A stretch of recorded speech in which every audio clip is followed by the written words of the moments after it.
네가 뭔데 건축의 미래를 이야기하니?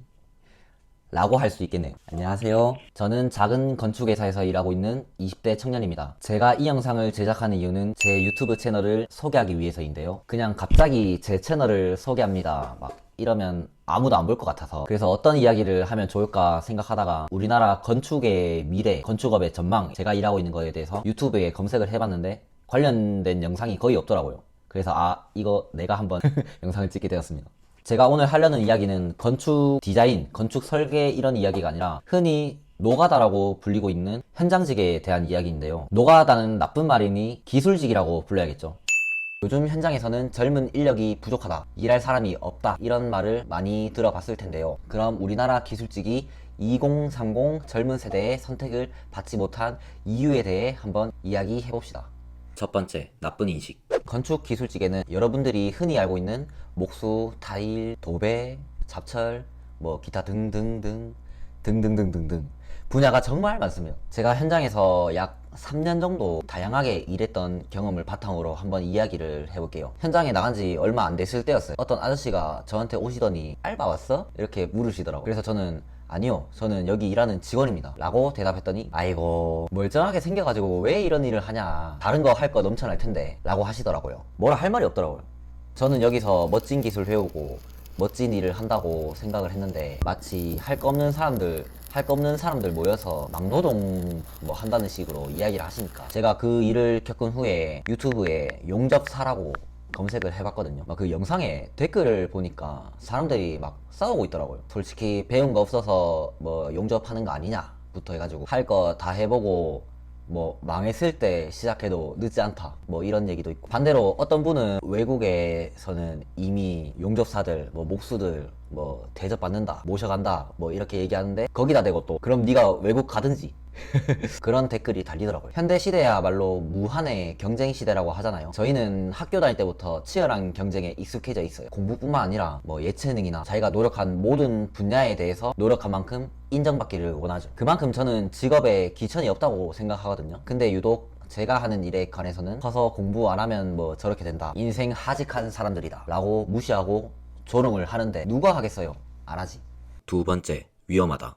정말 위험합니다. 대한민국 하면 가장 먼저 떠오르는 게 뭘까요? 빨리빨리. 그쵸, 빨리빨리의 민족이라고도 하잖아요. 아무튼 건축 현장에서 이 빨리빨리의 습관이 엄청난 안전 불감증을 불러옵니다. 저 같은 경우에 항상 작업하기 전에 내가 이거 하다가 어떻게 잘못될 수도 있겠구나, 크게 다칠 수도 있겠구나, 그거를 다 머릿속에 생각을 하고 한 발짝 한 발짝 걷거나 하거든요. 아무리 조심해도 숙련된 기술자라도 손발이 찌이는 경우도 있고, 걷다가 다리에 기스나고 무거운 거 들다가 허리가 나가는 경우도 있고, 그뿐이 아니죠. 현장에서는 온갖 위험한 도구들하고 예를 들면 고속으로 회전하는 기계들, 공구들, 그런 것도 많고, 높은 곳에 올라가서 작업을 하는 경우도 있고, 아무 생각 없이 하면 진짜 크게 다친단 말이죠. 그래서 귀찮더라도 안전장비를 꼭 사전에 관리자가 점검을 좀 해주고 예방을 해야겠죠. 저도 아무리 조심한다 해도 몸에 흉터가 좀 많은 편인데, 저는 그런 것보다 제가 용접 같은 거 일할 때 위보기라고 들어보셨나? 위보기 이런 거 용접하면 이 위에서 불똥이 막 떨어진단 말이에요. 그러면 이제 제 머리카락 타는 소리를 ASMR로도 들을 수도 있고 정말 끔찍하죠. 세 번째, 도대체 누구한테 어디서 배워야 하나? 무슨 일이든 시작하려면 배움이 중요한, 회사 생활을 하던 뭘 하던 사람을 잘 만나야 된다 이런 말을 하죠. 근데 현장에 있는 분들은 대부분은 가르침에 있어서 조금 불친절합니다. 저는 궁금해서 물어보는데 일단 다들 화가 나 있어. 이유는 모르겠지만, 예를 들어 저 같은 20대 청년이 기술을 배워야겠다고 마음을 먹고 업체를 알아본 후에 연락을 해서 들어가요. 하지만 정작 하는 건 청소, 자빌, 기술에 관련된 건 거의 알려주지 않죠. 이러한 것들이 저한테는 부정적으로 다가왔습니다. 젊은 사람들은 배움에 있어서 빠르잖아요. 일머리가 없지 않는 이상 뭐든 빨리 배우잖아요. 그래서 서로 알려주고 배우면서 이렇게 건축 현장에 관심 있는 청년들이 많았으면 좋겠다고 생각했는데 저는 한 번도 보지 못했습니다. 어느 현장을 가도 좀 어려 보인다 싶으면 어디 사장의 아들, 사장의 조카, 사장 친구의 아들, 아니면 거의 없어요. 근데 제가 현장에서 일하는 기간이 늘어나니까 어느 정도는 알겠더라고요. 이분들이 우리한테 기술을 알려주지 않는 이유는 딱 하나입니다. 정해진 시간에 빨리 일을 쳐내서 작업을 완료해야 이익이 발생하는 구조니까요. 공사 계획에 젊은이들의 육성은 없거든요. 그래도 남들보다 좀 부지런하고 성실하고 좀 빠릿빠릿하고 눈치 빠르면 한 번씩 알려주는 경우도 있긴 한데 잘 없습니다. 국비를 지원해주는 전문 학교 이런 학교도 방법이 될 수 있겠지만 좀 더 쉽게 쉽게 접할 수 있고 배움의 기회가 더 많았으면 좋겠다라는 아쉬움이 있습니다. 어쨌든 가르침에 불친절하다. 이것이 제가 생각하는 세 번째 이유입니다. 이렇게 말고도 뭐 네 번째, 다섯 번째, 여섯 번째, 일곱 번째 말하면 끝도 없지만 이렇게 많은 문제를 해결하지 못하고 시간이 지나버리면 우리나라 건축의 미래는 어떻게 될까요? 지금 주로 현장을 맡아서 하시는 분들은 대부분 50대, 60대, 뭐 많으면 70대까지 그 아저씨들이 20년, 30년 뒤에 은퇴하고 나서 지금 이 일을 누가 하고 있을까요? 그때 되면 기술이 발달해서 사람이 할 일이 없다. 누가 그러더라고요. 인터넷에 모듈러인가 그 검색해보면 건물을 미리 공장에서 만들고 현장에서 조립하는 새로운 기술이 외국에서부터 우리나라까지 도입이 됐다고 들었어요. 앞으로 건축 시장이 크게 바뀔 거라는 전망인데요. 그래도 저는 신축하고 보수는 개념이 다르다라고 생각하고 있습니다. 뭐 조립식으로 뭐 이동식으로 그게 대중화돼서 건물을 멋있게 딱 지었는데 갑자기 뭐 자연재해 천재지변이 일어나서 뭐 건물이 무너지고 건물이 부서지고 비가 새는 등 보수가 필요한 시점에서 무조건 업체를 찾을 수밖에 없어요. 근데 그때 돼서